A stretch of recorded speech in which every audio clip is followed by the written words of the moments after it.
Don't misunderstand me, little boy. I guarantee I can rock and roll over you anytime. Now, maybe you think I'm quoting a cartoon character like Foghorn Leghorn. I said, don't misunderstand me, boy. Or maybe a WWE villain. I guarantee I'll rock and roll over you anytime, brother.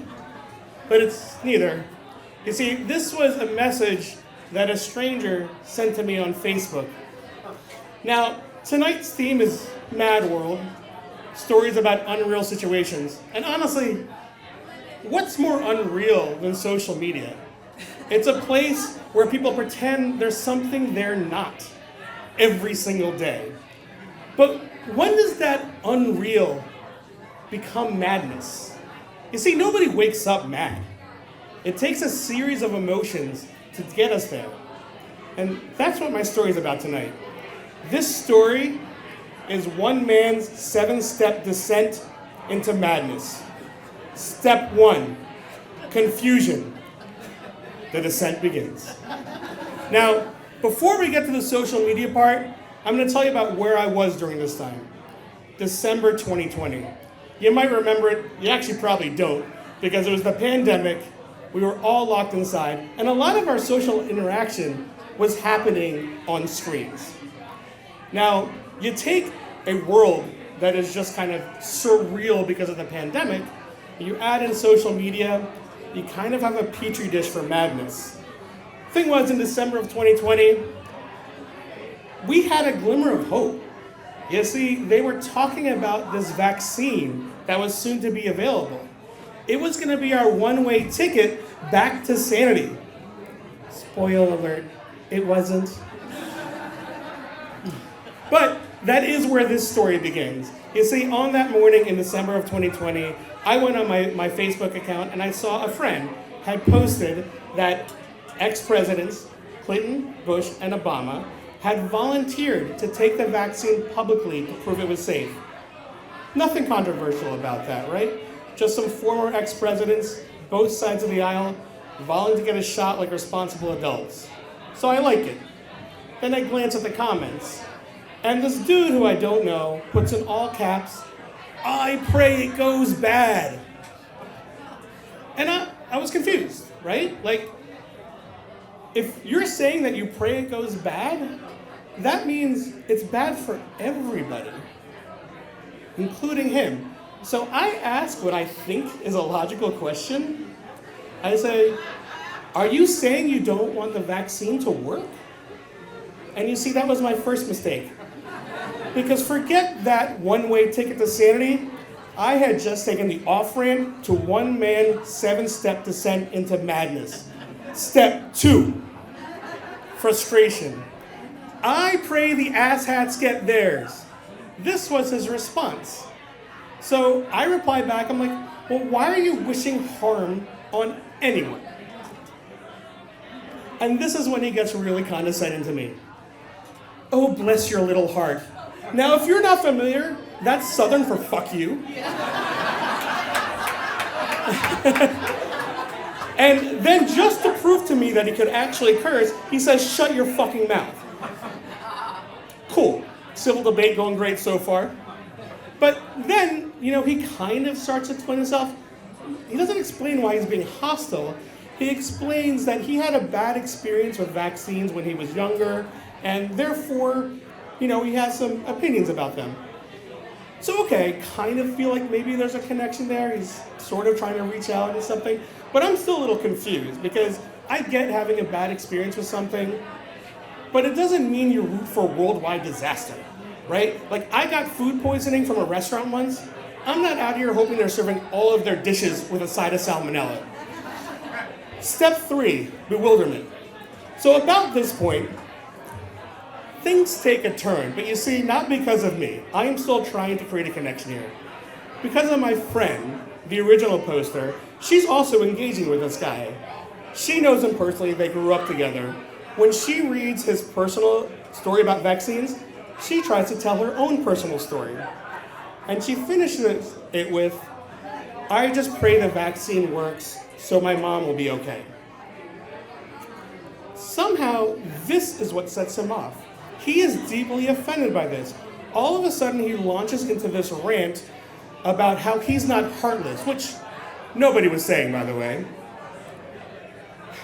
But then, all of a sudden, we are rude and condescending Democrats who don't respect him. Now, I'm going to recap. At this point, he had told me to bless my little heart several times. He told me to shut my fucking mouth. And now he's just getting mad at us because we're Democrats and we're the rude and condescending ones. So I point that out to him. I say, you've been rude and condescending to us this entire time. And that is when this conversation officially exited reality. Step 4, hurt. So, I will say, at this point, I kind of knew he was going to go off. But he didn't get his, hypocrisy, but he started off with the same tone. And no longer was it about vaccines. It wasn't even really political anymore. He basically went off on me, and then all of a sudden, completely out of nowhere, he goes, "Are you even legal?" And I'm looking at some of your faces out there, and you're like, "Oh, hell no." I gotta be honest, when you're a son of immigrants with a name like mine and skin color like mine, and basically a world full of ignorant people, wasn't my first racist rodeo. So I did not clap back. Not because I wasn't hurt, I very much was. But because when you hear something like that, you just want to find a way past it as quickly as possible. So I decided I was going to give him an opportunity to kind of walk that back. I said, "Did you seriously just ask if I was legal?" And he goes, "Hell yes I did, it's my right." And I suppose that's correct. He is technically well within his rights to ask a stranger on Facebook in the middle of a debate about vaccines if they are legal. It was also my right not to respond, so I didn't. Instead, I decided to try to refocus the conversation. I said, "I don't know how we got here, but all I asked was why you want a vaccine, one that could potentially save millions of lives, to fail." And that's when I got the anger. "Don't misunderstand me, little boy. I am telling you the truth. If you can't handle it, maybe America is not where you belong. Don't get me started, little boy, because I guarantee I can rock and roll over you anytime." Now, I'm not exactly sure what rock and roll means in this context, but I am pretty sure he was threatening a physical fight. So, I was done. I was intent to walk away, although I did ask him if he was a Russian bot first. Step 5, fear. Now, I did walk away. I went about my day, and I ignored things. I got notifications. I saw the guy actually sent me private messages, which I ignored, until my friend, the original poster, contacted me and said, "Can you come and report this guy for harassment?" Now, you see what happened when I checked out. He started rage replying 11 consecutive angry messages in a row. And when it was clear I was not responding back, he went after my friend. He called her a loser, a stripper, a whore. He told her to fuck off. And because he thinks "bless your little heart" is this magical elixir that makes everything you say okay, he threw that in there too. After that, started lobbing these wild accusations. Said that her dad was on welfare, that she was friends with felons, that she tried to have sex with his brother. Now, I, again, have no idea what any of this has to do with vaccines, but it was way more than enough that I had to report him. But there was also another thing I noticed. In between all these rage replies at her, he would occasionally drift back into my lane. Once again saying I was a Democrat with no substance, once again asking if I was legal.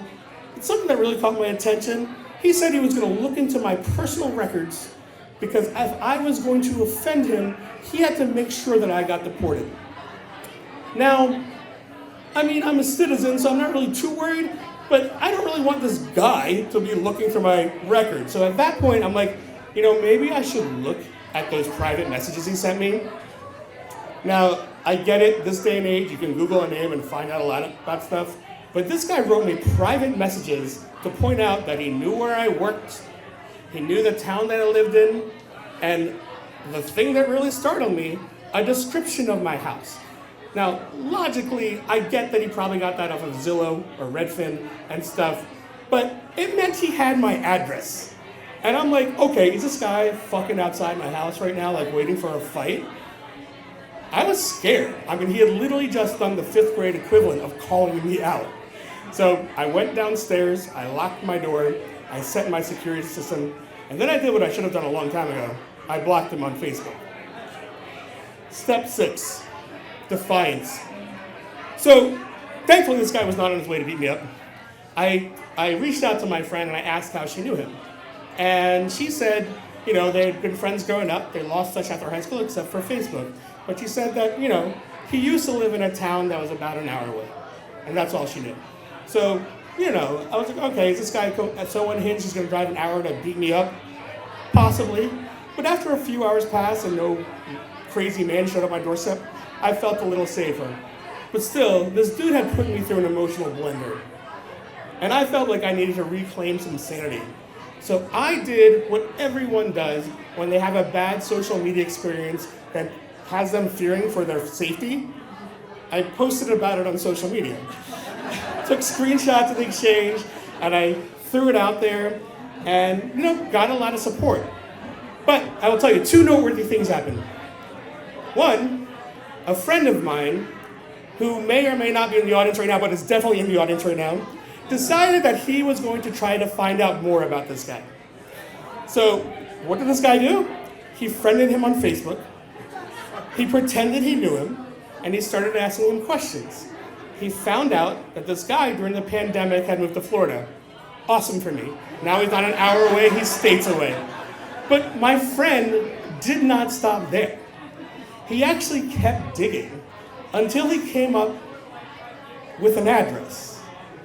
And now I told him, I want nothing to do with that information. And he just looked at me and goes, better if you don't know. Now, I have no idea if my friend did anything with that address. I haven't asked. He's never told me. But hey, he's here. You can ask him at the break. The second noteworthy thing that happened, my other friends looked at this profile, and they started noticing something about this guy. Now, I've told you the things that he said to me, and you might have a mental image of what this guy looks like. Scratch that. He didn't look like a proud boy. He looked like Ned Flanders from The Simpsons.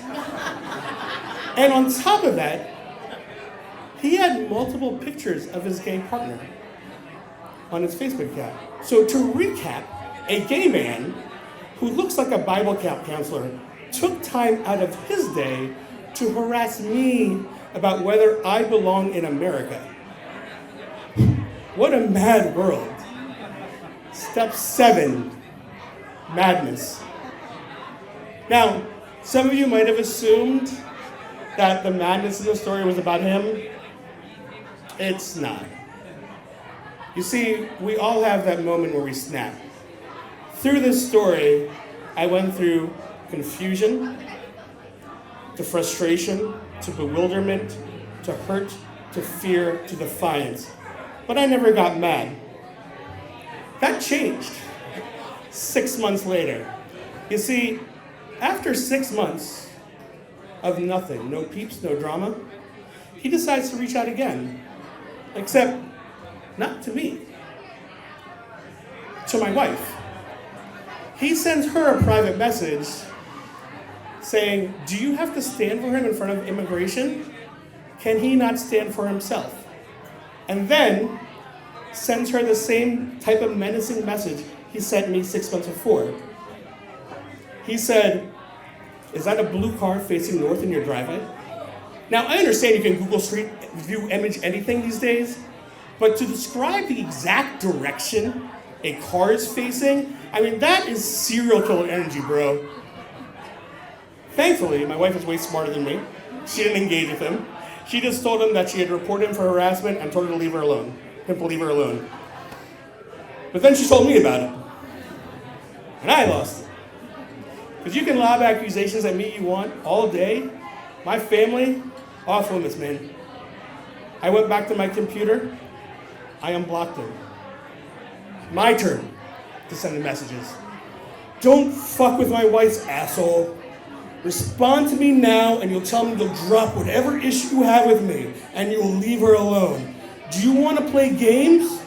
I was born in this country, in Detroit. Had to have a Detroit thing so he knew I was hood. When he didn't respond, I said, somehow you think I was not born in this country. Why?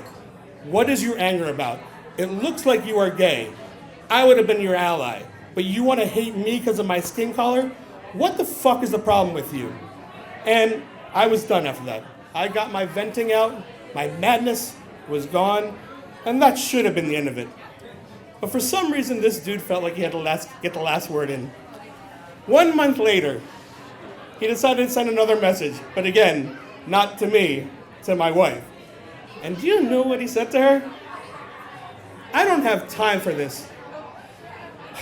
Brother, we never did.